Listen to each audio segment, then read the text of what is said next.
दोस्तों नमस्कार। अब तक मैं हिंदी के वीडियो लेकर आता रहा, हिंदी के शब्दों और व्याकरण को लेकर के, लेकिन मैंने सोचा कि हिंदी के साथ इंग्लिश की जड़ें भी बच्चों की मजबूत होनी चाहिए और जो भी लोग हिंदी भाषी हैं उनकी इंग्लिश भी अच्छी होनी चाहिए, ताकि बिहार या दूसरी भाषा के प्रांतों में जाने पर इंग्लिश वही एक संपर्क भाषा के रूप में आप उपयोग कर सकते हैं। तो मेरी इच्छा है कि बच्चों की हिंदी के साथ उसकी इंग्लिश भी मजबूत हो। आज मैं कुछ शब्दों पे आप लोगों के सामने चर्चा करता हूँ। एक तो इंग्लिश को हिंदी में जब लिखें तो अंग्रेजी कैसे लिखते हैं उसकी भी समझ होनी चाहिए। इस पे मैंने लिख दिया है कि अ पे बिंदी, क उसके पैर में र, अंग्रे और ज दीर्घिकार। अंग्रेजी ऐसे लिखते हैं और इंग्लिश लिखने में तो अक्सर लोगों की भूल होती है, बच्चों की छात्रों से चूक हो जाया करती है। ई पे बिंदी, आधा ग, ल, हर्षिका और तालव्य श, ऐसे इंग्लिश लिखेंगे। उसी तरह वर्ड्स लिखने में व, आधा ड और स पर रिलीफ। तो वर्ड्स की स्पेलिंग और हिंदी में भी वर्ड्स कैसे लिखेंगे ये हमें सीखना चाहिए। आज दो शब्द जिसमें उच्चारण, उसके प्रोनाउंसिएशन तो एक ही है, लोग अक्सर प्रोनाउंसिएशन बोलते हैं, लेकिन उसका उच्चारण है प्रोनाउंसिएशन। तो हम याद कर लें कि प्रोनाउंसिएशन ना बोलें, प्रोनाउंसिएशन बोलें। चलिए आज कुछ शब्दों पे चर्चा करते हैं जिनका प्रोनाउंसिएशन यानी उच्चारण समान है लेकिन उसके अर्थ भिन्न है।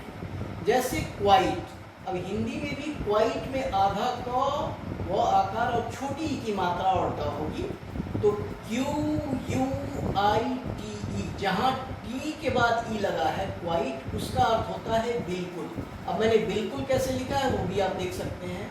ब में छोटी ई की मात्रा हर्षिकार, आधा ल, क में ह्रस्वकार मतलब जिसका स्वर छोटा हो, ह्रस्वकार और ल, बिल्कुल। और दूसरा इसका अर्थ है संपूर्ण रूप से, इसका उच्चारण करेंगे संपूर्ण रूप से। ये ट वाला मूर्धन्य न है जिसका उच्चारण संपूर्ण होता है, संपूर्ण नहीं। तो इस तरह से हम उच्चारण भी सीखेंगे, शब्दों के अर्थ भी सीखेंगे। मैं इस तरह के वीडियो आपके सामने लाता रहूँगा। एक तो हम क्वाइट जिसमें टी, जिसका अर्थ होता है बिल्कुल या संपूर्ण रूप से, और ये ई अगर टी के पहले लग जाए, QUIET, ई टी के पहले लग जाए तो इसका अर्थ बदल जाता है, मतलब शांत या चुपचाप। ये तालव्य स्वर की मात्रा जिसको उच्चारण करेंगे शांत, न कि शांत, शांत यानी क्वाइट, QUIET, क्वाइट मतलब शांत और चुपचाप। अब एक दूसरा शब्द लेते हैं, जैसे पीस, PEACE, पीस, प में दीर्घ ई की मात्रा और दंत स।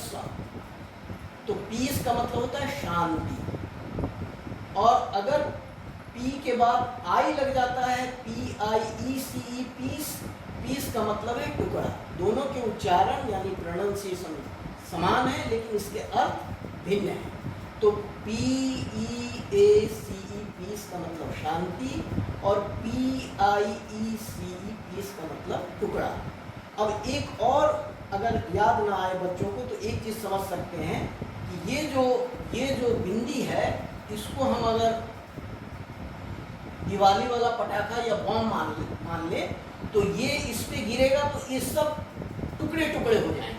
तो जिसमें बिंदी लगी हो पीस में उसका अर्थ है टुकड़ा, और जिसमें ई लगा हो उसका अर्थ है शांति। तो ऐसे ही कुछ शब्दों पे मैं और चर्चा करूँगा आगे अगले वीडियो में। आप हमारे साथ जुड़े रहिए, हमारे चैनल को सब्सक्राइब कीजिए और हमें लाइक कीजिए। बहुत बहुत आभार, धन्यवाद।